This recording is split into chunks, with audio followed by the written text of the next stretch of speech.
Antabayanan naman po ang mga balita mula sa iba't ibang rehiyon at lalawigan dito sa Pilipinas para sa ating regional news. Balita mula sa lalawigan sa bawat rehiyon ng ating bayan. Dito sa Ang Pilipinas Ngayon.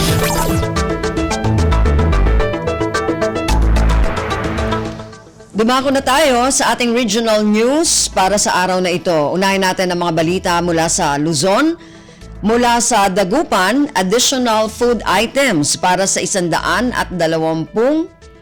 o 120 days supplementary feeding ng mga daycare pupils ng Dagupan ipinamahagi ng Department of Social Welfare and Development. Ang detalye ng balitang ito mula kay Verna Beltran.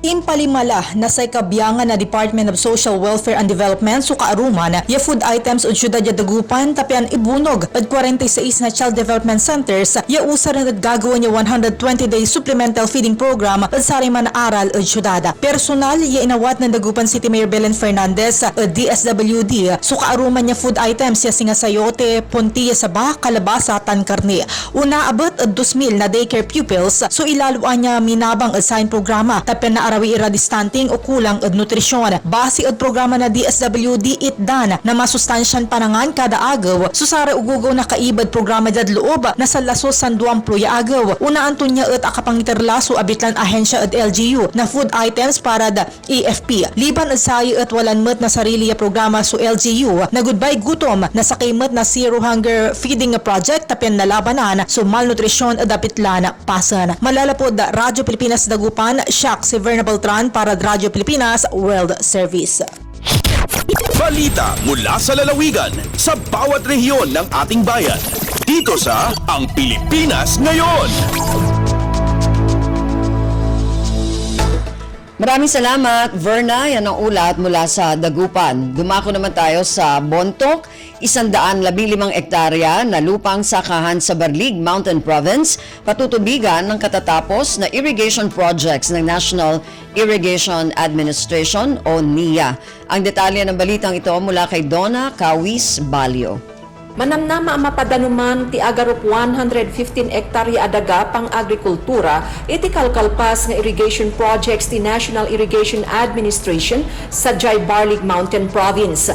Agatad sa 10.5 milyon piso nga irrigation projects tinaipatungpal iti munisipyo a pinunduan ti gobyerno national babaan iti NIA. Idinapalabas alawas in monitor ti Cordillera Regional Project Monitoring Committee wenno RPMC dagitoy a proyekto at pakairamanan ti kadaklan communal irrigation system nga agatad iti 7.5 million pesos sa Jekalo ken charupang Chapinay Small Irrigation Project nga agatad metlang iti 7.5 million pesos sa Jay Uguog. Sigon iti MLGU, ti overall assessment ti RPMC ket quality and efficient ti implementasyon ti dua a proyekto.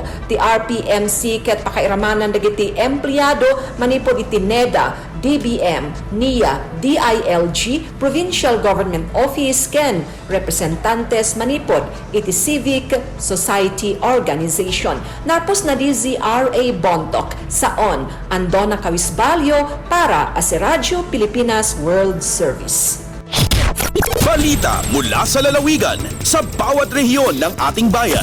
Dito sa Ang Pilipinas Ngayon.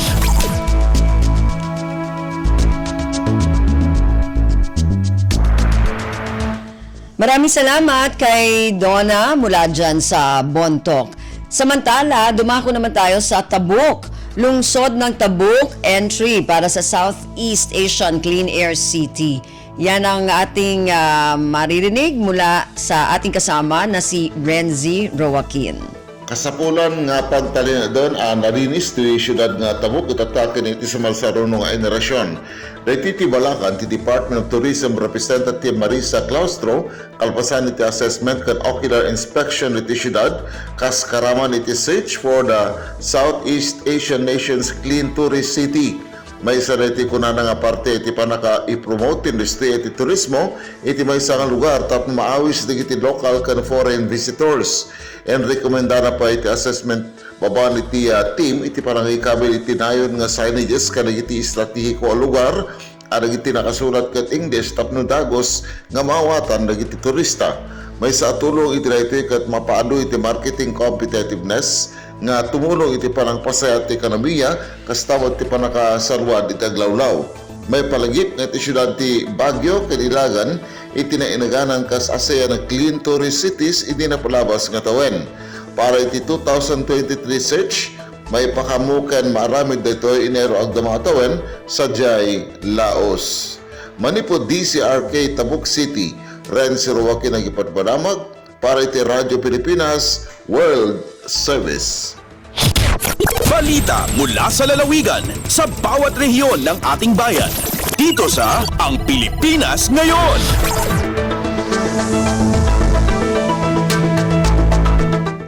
Maraming salamat kay Renzi mula Tabuk.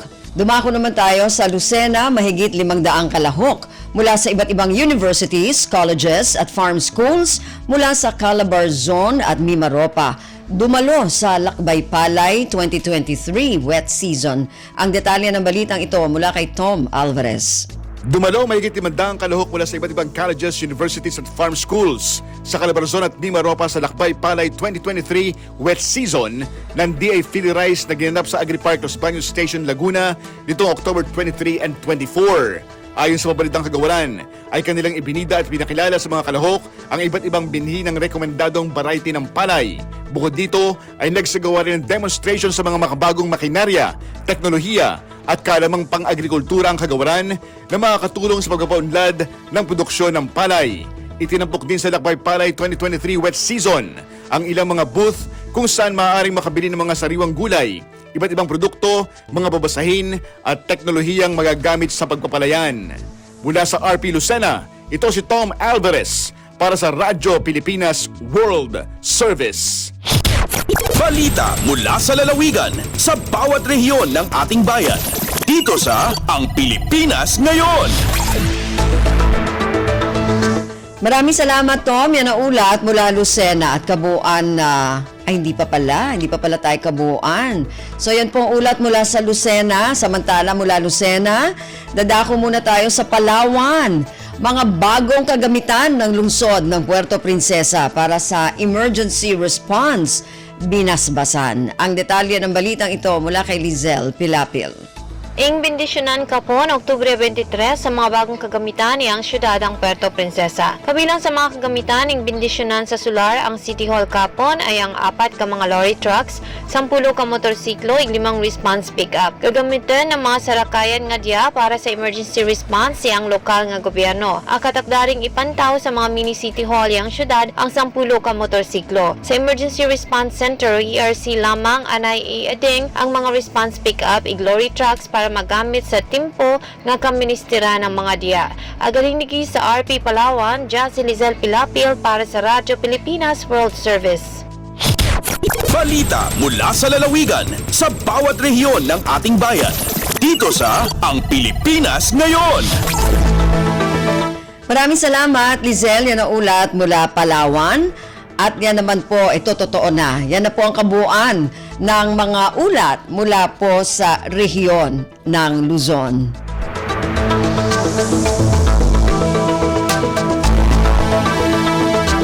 Dumako naman po tayo sa mga ulat mula sa rehiyon ng Kabisayaan. Dumako tayo sa Kalbayog. Lokal na pamahalaan ng Katarman aamyendahan ang Revised Omnibus Revenue Code of 2012. Ang detalye ng balitang ito mula kay Suzette Pretencio. Gin-review sa Katarman LGU Technical Working Group ang pinal nga barag-uhon sa Katarman Revised Omnibus Revenue Code of 2012. Pag maaprobahan na ini nga bag-o nga revenue code, magkakamay-ada sa kutiay nga pag-umento sa municipal taxes and fees. Base sa Republic Act 7260 o ang Local Government Code, otorisado ang mga lokal nga gobyerno nga mag-amyendar sa Local Revenue Code kada 5 ka tuig. Sigon sa Municipal Government of Katarman, ang na-eksisterya na nga revenue code, 11 anyos na ngan panahon na nga amyendaran para makadungan ang Katarman sa malaksi nga pag-uswag sa ekonomiya ug komersyo sa nasud.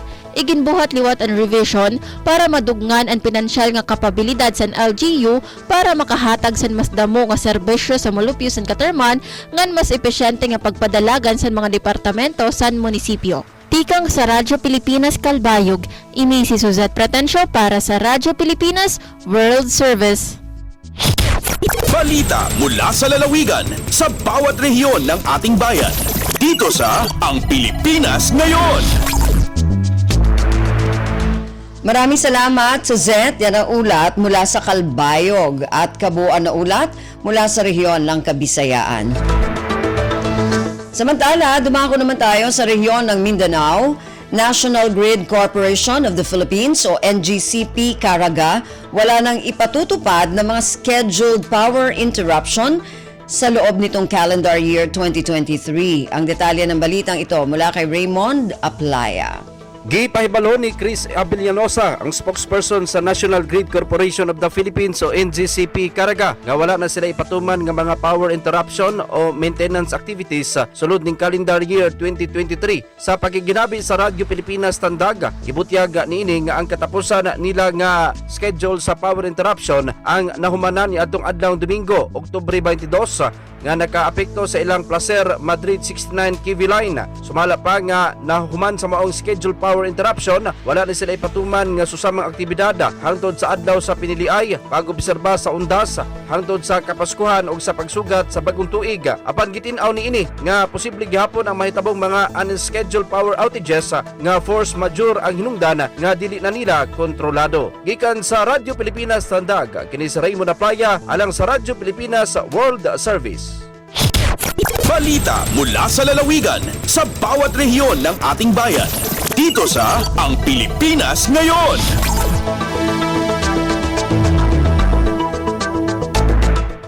Maraming salamat, Raymond, na naulat mula Tandag. Samantala, dumako naman tayo sa Holo. 124 na benepisyaryo ng Social Pension Program ng pamahalaan nakatanggap na ng ayuda mula sa Ministry of Social Services and Development o MSSD, BARM Sulu. Ang detalye ng balitang ito mula kay Fatma Gino. Dungan iban pagdihil bukas sa mga beneficiaries in Pantawid Pamilyang Pilipino Program at 4P sinata kisayaon. Pitsakawhan tagto sinabulan yan October aming pinag-uhanan ni Secretary Rex Gatchalian sin Department of Social Welfare and Development at DSWD. Ha multipurpose gym capital ina payout at pagtukbal sin udyara ha mga beneficiaries in Social Pension Program sin Ministry of Social Services and Development abang sa Autonomous Region in Muslim Mindanao iban MSSD Sulu. Balayin ka ni mga tiyuk balanay ni amorain hanggatus kawan tagupat beneficiary sin Social Pension Program gwadeng nga barangay takot-takot Holo. Hipalansyal dahado aing adlaw in pagtukbal kay banan barangay. Haway dahi Attorney Raisa Jajuri, Minister sa Ministry of Social Services and Development abang sa Autonomous Region in Muslim Mindanao, matay ma nila inhamuna-muna semester at awa kaunong bulan kimatungay pupilag in tiap-tiap beneficiary. Hambog program sin parinta, habagsod katawangan in mga senior citizen at awa malaas na.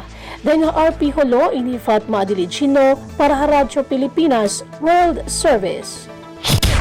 Balita mula sa lalawigan sa bawat rehiyon ng ating bayan. Dito sa Ang Pilipinas Ngayon.